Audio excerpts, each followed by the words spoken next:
trust the kid. Spider-Man is jerked away from his amazing friends like a kid on the playground that just cussed in front of his mom. I don't want to go. I don't want to go, sir, please.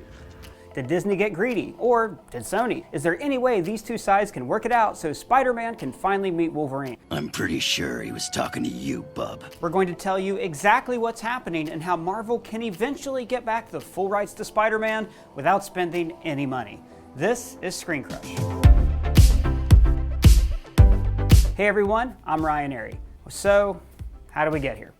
Well, it's important to understand that every hour of fun Spider-Man movie action requires about 100 hours of boardroom copyright negotiations. Let's get back to page 22. 5, small a, subsidiary rights. Years ago, Marvel sold Spider-Man's film rights to Sony Pictures. But it's important to note here that this doesn't mean they sold the character, just the exclusive rights to use the character in films. That deal contained a stipulation that if Sony didn't release a Spider-Man movie within 5 years, then the rights reverted back to Marvel. So, rewind to one of the most important years in superhero movies, 2012. That's the year when Sony relaunched the Spider-Man franchise with Andrew Garfield, and Marvel proved that an interconnected universe could be a success with the Avengers. That made Sony executives look at all of the Spider-Man characters at their disposal, including villains and anti-heroes like the Black Cat. Who are you? Just a stray black cat. Then they decided that they wanted a cinematic universe of their own. They talked about making a Silver Sable and Black Cat movie, an Aunt May prequel, and then they crammed Amazing Spider-Man 2 with characters and allusions to future movies, all in the hopes of creating the Sony Heroes IP Team-Up Verse, or for short, SHIT. Marvel Studios producer Kevin Feige even gave them notes on Amazing Spider-Man 2, which you can read thanks to the Sony email hack. He didn't do this because he was getting paid, but because he cared about the character and wanted to see him done right. But Sony didn't follow any of his suggestions, and ASM 2 was an embarrassing flop. Now it's 2014, and Sony is backed into a corner where audiences were rejecting their Spider-Man movies, but they still had to keep making Spider-Man movies so Marvel wouldn't get the rights back.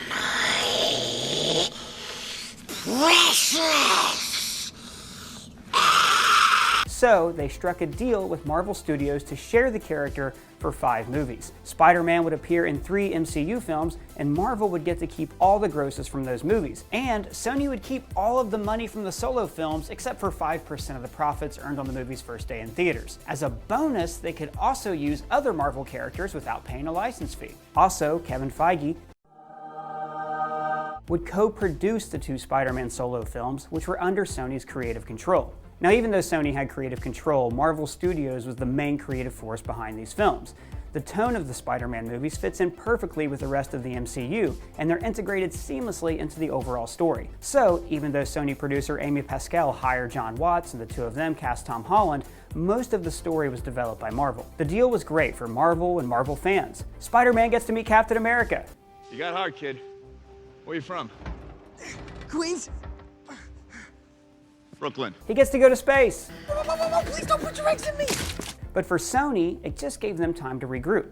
The whole time they were working with Marvel, they were also working on how to get away from Marvel. Sony. They wanted to keep making Spider-Man movies, so they made the animated Into the Spider-Verse, subtly planting the idea of an interconnected Spider-Man universe in all of our heads. They didn't want to rely on Marvel forever, so they kept developing other Spider-related projects independent of Spider-Man and the MCU. Like a turd in the wind. That's why we got a Venom movie and why they're currently making Morbius the Living Vampire with Jared Leto. What's happening? I didn't know any of this. Sony's goal all along was to stay in the business of making Spider-Man movies. After Venom made a ton of money, it solidified their position and proved they can make money off Spider-Man without Spider-Man. I'm sorry, Mr. Parker. And Spider-Verse turned out to be a great Spider-Man story and won the Academy Award for Best Animated Film. And then, Far From Home became the studio's highest-grossing film ever. Now, from Marvel's point of view, the movie succeeded because of their help. It benefited from the Avengers Endgame afterglow, as audiences wanted to see the real world fall out of the blip. So during the renegotiations, Marvel wanted to change the deal. According to some reports, they wanted to front 30% of the cost and then take 30% of the profit. Other reports say the split was 50-50. But Marvel already makes money from all of the Spider-Man merchandising, and Spider-Man outsells all other superheroes, even Batman. So they would be making way more money off this deal than Sony. And it blows my mind that Disney, who owns Marvel Studios, would try to play hardball like this. Help! Here. Oh, take my hand. Ah! And I hate that this deal is fading away, because it's only a matter of time before Sony executives get greedy and kill this Spider-Man franchise like an Uncle Ben.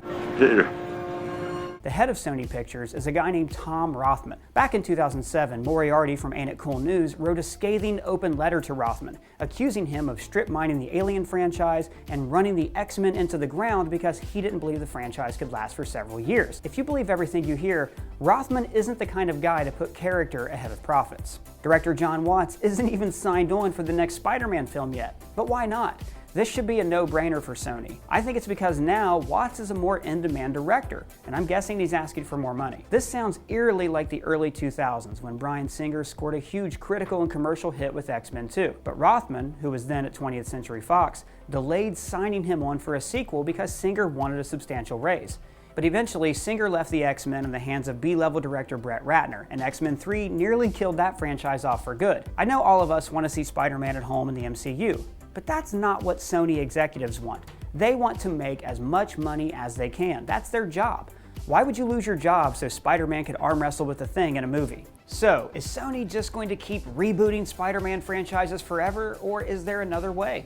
There is another. There's another stipulation in the Sony-Marvel deal that says that if Sony were to sell the movie studio, the full rights to Spider-Man would revert back to Marvel. A few years ago, after Amazing Spider-Man 2 flopped, it looked like that was definitely going to happen. But now, the studio has made $500 million in profits in the last fiscal year. And, thanks to Marvel, Spider-Man Far From Home is Sony's highest-grossing film ever. So, unless the boycott Sony hashtag actually works, Spidey will be at the studio as long as they want him. But hey, the entertainment industry is changing fast. Streaming sites have deep pockets and want to be on equal footing with major studios. There are rumors that Amazon wants to buy the studio, or even Apple. Or heck, if enough of you guys watch and share this video, Screen Crush will buy Sony and make Matt Singer the next James Bond. But what do you think? Whose fault is this? Who would you rather see control Spider-Man? Let me know down in the comments. And if it's your first time here, please subscribe. For Screen Crush, I'm Ryan Airy.